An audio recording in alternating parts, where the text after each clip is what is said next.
In this session, we are going to continue in the remaining concepts in the lesson number 8.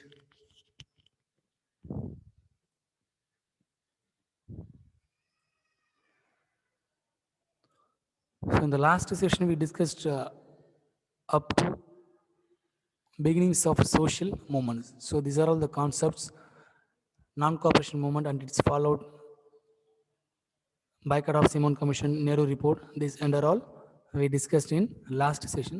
In this session, we are going to only discuss about the only these three topics. First, Congress ministries under Government of India Act. Next concept is developments leading to Quit India movement.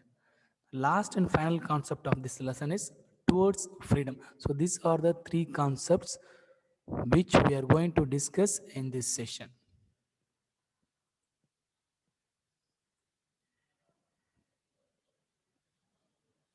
First, Congress ministries under Government of India Act 1935. So Government of India Act is nothing but it's an act which has been introduced by the British government for Indian nation.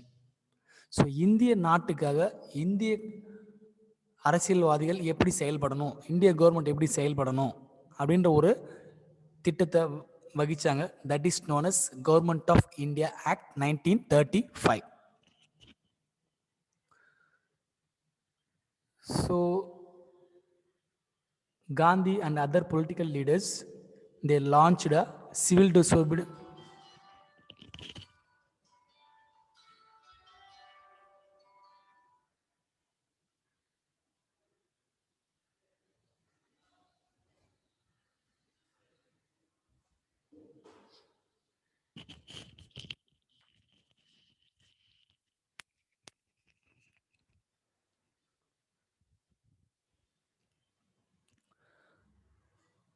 Launched civil disobedience movement. So outcome of that positive and vibrant outcome of the civil disobedience movement is Government of India Act. So இந்த civil disobedience movement Indian political leaders Gandhi மற்ற எல்லா ஆதரவாளர்களும் ஒன்று திரண்டு போராடுறதுனால கிடைக்கப்பட்ட ஒரு சின்ன வெற்றி தான் இந்த Government of India Act. So அதில் முக்கியமான என்ன ஃபீச்சர்ஸ், என்ன முக்கியமான விஷயங்கள் கொடுத்துருக்காங்க, அதை ஃபாலோ பண்ணிவிட்டு காங்கிரஸ் அதை எப்படி அடாப்ட் ஆனாங்க, அதை வச்சு இந்தியன் அரசியலை எப்படி அடுத்த லெவல் கொண்டு போனாங்க, அடுத்த லெவல் ஃப்ரீடமுக்கு என்ன ஸ்டெப் எடுத்தாங்கன்றது தான் இந்த concept. So government of India ஆக்டோட முக்கியமான கீ ஃபீச்சர்ஸ் என்னன்னு பார்த்தீங்கன்னா provincial autonomy and dyarchy at the centres. So provincial autonomy என்னன்னு பார்த்தீங்கன்னா ஒரு ப்ராவின்ஸ்லும் தனித்தனியாக அந்த ப்ராவின்ஸை ரூல் பண்ணுறதுக்கு தனியாக ஒரு லீடர் இருக்கணும். அது மட்டும் இல்லாமல் அங்கே அந்த பர்டிகுலர் ப்ராவின்ஸில் யாராச்சும் ஒரு அரசியல்வாதிகள் தலைமையில் அந்த அரசாங்கம் செயல்படணுன்றது தான் provincial autonomy. So dyarchy at the centre என்னன்னு பார்த்தீங்கன்னா ஸோ இரட்டை ஆட்சி முறை. ஸோ சென்ட்ரல் லெவலில் பிரிட்டிஷ் கண்ட்ரோலில் இருக்கணும், அங்கே இருந்துக்கினே Britishers they can rule as and administer the other provinces. That is known as diarchy at the center. அதான் first key feature of the Government of India Act. So second என்ன பார்த்தீங்கன்னா all India federation with 11 provinces. So இருக்கிற எல்லா மாகாணங்களையும் ஒரு federation கூட்டமைப்பு மாதிரி உருவாக்கிட்டு அதுக்கு தனித்தனியாக ஒரு 6 சீஃப் கமிஷனர்ஸ் ஒரு ப்ராவின்சஸ்க்கும் அலாட் பண்ணுன்றது தான் second provision of the Government of India Act. So இதில் எந்தெந்த princely states, which means rulers which were reigned by or ruled by the kings and queens, they can, if their wish means, they can join in the all India federations. That is the second key feature of the government of India act. So third one is autonomy to the provinces. So autonomy to the provinces is nothing but in the provinces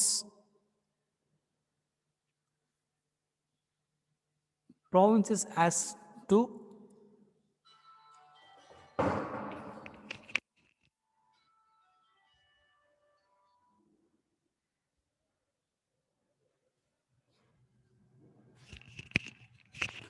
அந்த மாகாணங்களில் தனியாக ஆட்சி புரிகிறதுக்கான பவரை கொடுக்கணும். That is known as autonomy to the provinces. So அது மட்டும் இல்லாமல் சில முக்கியமான சப்ஜெக்ட்ஸ், போர்ட்ஃபோலியோஸ், சென்ட்ரல் டிபார்ட்மெண்ட்ஸு எல்லாத்தையுமே இந்தியன் மினிஸ்டர்ஸோட கண்ட்ரோலுக்கு மாற்றணும் அப்படின்றது தான் மாற்றி கொடுத்தாங்க இந்த கவர்மெண்ட் ஆஃப் இந்தியா ஆக்ட் மூலிமா. அதான் இன்னொரு முக்கியமான கீ ஃபீச்சர். ஸோ ஃபோர்த் என்ன பார்த்தா, dyarchy that was in operation in provinces was now extended to the central government. So provinces எப்படி பார்த்தா இரட்டை ஆட்சி முறையாக இருந்தது. ஒரு பக்கம் மேலே சென்ட்ரல் கவர்மெண்ட்லேருந்து ஒரு முக்கியமான பவர்ஃபுல்லாக பிரிட்டிஷர்ஸ் யாராக நம்மளை அட்மினிஸ்ட்ரேட் பண்ணுவான், நம்மளை மேனேஜ் பண்ணிட்டு இருப்பான். அதை தவிர்த்து பார்த்தீங்கன்னா ப்ராவின்ஸ்குள்ளேயும்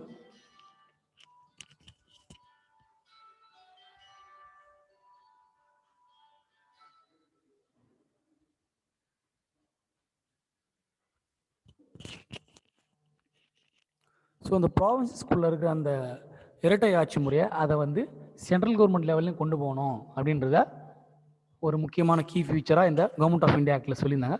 ஸோ அடுத்தது என்னன்னு பார்த்தீங்கன்னா,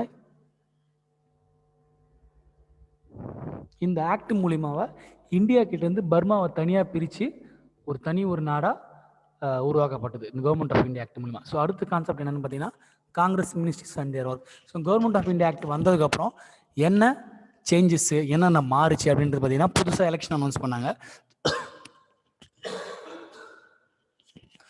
ஸோ அந்த எலெக்ஷனில் பார்த்தீங்கன்னா இந்தியன் மினிஸ்டர்ஸ் எல்லாருமே காங்கிரஸ் தலைமையில் வின் பண்ணாங்க. அவங்களுடைய சேலரிஸ்லாம் ரிடக்ஷன் ஆச்சு ஃப்ரம் 2000 to 500. ஸோ அது மட்டும் இல்லாமல் இந்த இந்தியன் ஃப்ரீடம் ஃபைட்டர்ஸு யார் சிலலாம் அரெஸ்ட் பண்ணி வச்சிருந்தாலும் அவங்கள ரிலீஸ் பண்ணணும் அப்படின்ற ஒரு அதையும் கொண்டு வந்தாங்க. அதுக்கு அடுத்ததுன்னு பார்த்தீங்கன்னா, ஸோ காங்கிரஸ் இந்த government act of India act மூலியமாக என்ன லாபம் அடைஞ்சாங்க, என்ன சேஞ்சஸ் கொண்டு வந்தாங்க. எலெக்ஷன் நடந்தது, அந்த எலெக்ஷனில் காங்கிரஸ் நிறைய பெரிய அளவில் வெற்றி அடைஞ்சாங்க. அது மட்டும் இல்லாமல் ஸோ நிறைய அரசியல் கட்சிகளுக்கு தடையும் செய்யப்பட்டிருந்து. ஸோ அந்த தடை செய்யப்பட்ட எல்லா கட்சிகளையும் பார்த்தீங்கன்னா எக்ஸப்ட் கம்யூனிஸ்ட் பார்ட்டி மட்டும் விட்டுட்டு மற்ற எல்லா அதர் பொலிட்டிக்கல் பார்ட்டிஸுக்கும் அந்த தடையை நீக்கினாங்க. அது மட்டும் இல்லாமல் இந்த கைது செய்யப்பட்ட எல்லா லீடர்ஸுமே ரிலீஸ் பண்ணாங்க. கூடவே பார்த்தீங்கன்னா இந்த ப்ரெஸ்ஸு, மீடியா எல்லாத்துக்குமே அவங்களுக்கான ஃப்ரீடமும் கொஞ்சம் கிடைச்சிது. இந்த போலீஸ் பவர் இருந்ததில்ல பிரிட்டிஷ் இந்தியா கண்ட்ரோலில், அதை எல்லாத்தையுமே என்னாச்சு பார்த்தீங்கன்னா அதையும் கொஞ்சம் கொஞ்சமாக police powers were reduced. So இதான் பார்த்தீங்கன்னா Congress ministries under their work. So government of India acting government என்னென்ன பண்ணாங்க காங்கிரஸ் மினிஸ்ட்ரிஸ், அதுதான் இந்த கான்செப்ட். ஸோ நெக்ஸ்ட் கான்செப்ட் என்ன பார்த்தீங்கன்னா, so resignation of Congress ministries. So second world வாரில் இந்தியா பிரிட்டிஷ் கண்ட்ரோலில் இருக்குது. ஸோ பிரிட்டிஷ் கண்ட்ரோலில் இருக்க இந்தியாவை காங்கிரஸ் மினிஸ்ட்ரிஸ் பர்மிஷன் கேட்காமலே நம்ம ஆளுங்களை செகண்ட் வேர்ல்டு வாரில் யூஸ் பண்ணதுனால காங்கிரஸ் மினிஸ்ட்ரி என்ன பண்ணிச்சு பார்த்தீங்கன்னா, இந்த விஷயத்தை எதிர்த்து போராடுறதுக்காக மினிஸ்ட்ரியை ஃபுல்லாக ரிசைன் பண்ணிட்டு ஆட்சியும் கலைச்சிட்டாங்க.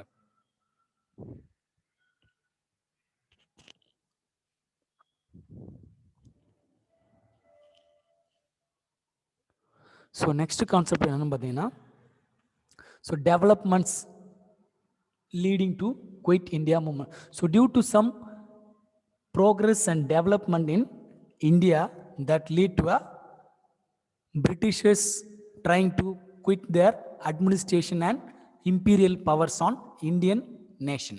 So இந்தியாவில் நடக்கிற சில மாற்றங்கள், சில வளர்ச்சிகள்னால என்ன பண்ணுறாங்கன்னா பிரிட்டிஷர்ஸ் கொஞ்சம் கொஞ்சமாக அவங்களுடைய ஆக்கிரமிப்பு, அவங்களுடைய கண்ட்ரோலில் கொஞ்சம் கொஞ்சமாக விலகிக்கிட்டே போகிறாங்க. That is known as developments leading to Quit India movement. So August 1940, Viceroy Linglitho made an offer in return for Congress support for the war effort.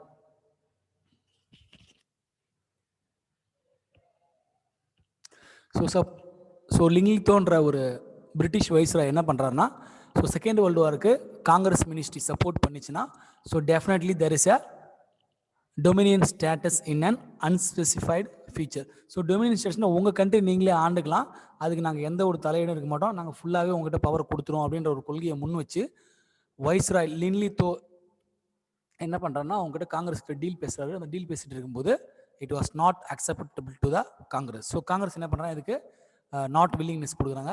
So அதனால் என்னாச்சு பார்த்தீங்கன்னா there is a clash. Again there is a problem between Congress and British East India Company. So இதை எதிர்த்து என்ன பண்ணுறாருன்னா காந்தி மறுபடியும் அவருடைய சத்தியாகிரகவை சில பேர் தனியாகவும் இண்டிவிஜுவல் சத்தியாகிரகம் சில பேர் ஆஃபர் பண்ணுறாங்க, தனிநபர் உண்ணாவிரதம், அது மட்டும் இல்லாமல் சில பேர் அமைப்பாகவும் பண்ணுறாங்க. That is known as mass satyagraha and individual satyagraha. The first individual satyagraha was first offered by Vinoba Bhave in October 17, 1940. So Cripps mission. So Cripps mission is nothing but under Cabinet Minister Sir Stafford Cripps. So Sir Stafford Cripps is a Cabinet Minister on British government. So he is negotiating between Indian Congress ministers and the British government. So இந்த grips என்றவர் என்ன பண்ணுறாங்கன்னா British government கிட்ட நீங்கள் எங்களுக்கு second world வாரில் support பண்ணுங்கள், உங்களுக்கு தேவையான ஒட்டுமொத்த பவர் எல்லாத்தையுமே எல்லா பவரையும் உங்ககிட்ட கொடுத்துரும் சொல்லிட்டு ஒரு டீல் பேசுகிறாங்க. ஸோ அந்த டீலில் ஃபைனலாக என்னென்ன ஆஃபர் பண்ணுறாங்கன்னு பார்த்தீங்கன்னா Cripps committee and Cripps mission மூலிமா என்ன கொடுக்குறாங்க பார்த்தீங்கன்னா பிரிட்டிஷ் ஈஸ்ட் இந்தியா கம்பெனி என்ன ஆஃபர் பண்ணுறாங்க நம்மளுக்கு பார்த்தீங்கன்னா டொமினியன் ஸ்டேட்டஸ். நீங்களே உங்கள் கண்ட்ரியை ஆஃப்டர் த வேர்ல்டு வாருக்கு அப்புறம் செகண்ட் வேர்ல்டு வாருக்கு அப்புறம் என்டையர் மேனேஜ்மெண்ட் பவர் கண்ட்ரோல் எல்லாத்தையும் நீங்கள் உங்கள் கையில் கொடுத்துட்றோம் அப்படின்னு நீங்கள் நம்மக்கிட்ட என்ன பண்ணால் நீங்கள் வேர்ல்டு வார் 2 எங்களுக்கு சப்போர்ட் பண்ணுங்கள் அப்படின்னு கேட்குறாங்க. ஸோ அடுத்து என்ன ஆஃபர் கொடுக்குறாங்க பார்த்தீங்கன்னா ஸோ சில பிரின்சஸ்லாம் என்ன பண்ணுறாங்கன்னா அக்ரிமெண்ட்டுக்கு நீங்கள் சைன் பண்ணீங்க அப்படிங்க இந்த ஒப்பந்தத்துக்கு முன் வரல அப்படின்னா பாகிஸ்தானை தனியாக ஒரு நாடை நாங்கள் உருவாக்கி கொடுத்துருவோம் அப்படின்ற இன்னொரு விஷயத்தையும் ஆஃபர் பண்ணுறாங்க. தேர்ட் ஆஃபர் என்ன கொடுக்குறாங்க இந்த கிரிப்ஸ் மிஷன் என்னன்னு பார்த்தீங்கன்னா ஸோ டிஃபென்ஸ் ஃபுல்லாகவே செகண்ட் வேர்ல்டு முடிஞ்ச வரைக்கும் எங்கள் கண்ட்ரோலில் தான் இருக்கும் அப்படின்ற மூணு விஷயங்களை முன் வச்சு இந்த அக்ரிமெண்ட்டுக்கு ட்ரை பண்ணுறாங்க இந்தியன் நேஷனல் காங்கிரஸ் கூட பிரிட்டிஷ் கவர்மெண்ட்டு. ஸோ கடைசியில் என்ன ஆகுதுன்னு பார்த்தீங்கன்னா காங்கிரஸ் முஸ்லீம் எல்லாமே என்ன பண்ணுறாங்க இந்த ப்ரொபோசலை ரிஜெக்ட் பண்ணிட்டாங்க. ஸோ அதனால் காந்தி இந்த ப்ரொபோசலை என்ன சொல்கிறாருன்னு பார்த்தீங்கன்னா post dated check on a crashing bank. So ஒரு செக்கில் இப்போ தேதி முடிஞ்சு போன ஒரு செக்கை இப்போ ரீசெண்டாக ப்ரெசென்ட் டே எதாவது கொடுத்தா என்ன ஒரு வேல்யூ உண்டு, அதே மாதிரி தான். ஸோ முடிஞ்சு போன சில விஷயங்களை கொண்டு வந்து இப்போ நீங்கள் பேசி அந்த புதுப்பிக்கலாம்னு நினச்சிங்கன்னா so it's a post dated cheque அப்படின்னு சொல்லிட்டு காந்தியை சொல்கிறார். ஸோ அடுத்த கான்செப்ட் என்ன do or die call by India, sorry call by Gandhi. So Cripps mission கான்செப்டும் ஃபெயிலியர் ஆகிடுச்சு, ஒரு டிசப்பாயின்மெண்ட் ஆனதால். ஸோ ஒட்டு மொத்தமாக இந்தியா லெவலில் 8th August 1942 அப்போ என்ன பண்ணுறாங்கன்னா என்டையர் இந்தியா ஃபுல்லாக என்ன பண்ணணும் பிரிட்டிஷ் கவர்மெண்ட்டு குவிட் ஆகிடணும். So quit and get away from Indian country அப்படின்னு சொல்லிட்டு ஒரு போராட்டத்தை தொடங்குறாங்க. ஸோ அதில் வந்து வாழ்வா சாவா எல்லா லீடர்ஸ் எல்லா இந்தியன்ஸ் எல்லாமே ஒன்று திரட்டுறாரு காந்தி. ஸோ இந்த அட்டம்ப்டில் பார்த்தீங்கன்னா என்ன அவரோட ஸ்லோகன் என்ன பார்த்தீங்கன்னா நம்மளோட அடிமைத்தனம் நம்மளோட முடியணும், நம்ம அடுத்து வர தலைமுறைகள் யாரும் அடிமைப்படக்கூடாது அப்படின்னு சொல்லிட்டு நம்ம இந்த போராட்டத்தில் ஒன்று உயிராக இருக்கணும் இல்லை சாகணும், ஒன்று ஜெயிக்கணும் இல்லை தோற்கடிக்கப்படும் சொல்லிட்டு ஒரு போராட்டத்தை உருவாக்குறாரு Gandhi. So that call or that movement is known as do or die call by Gandhi.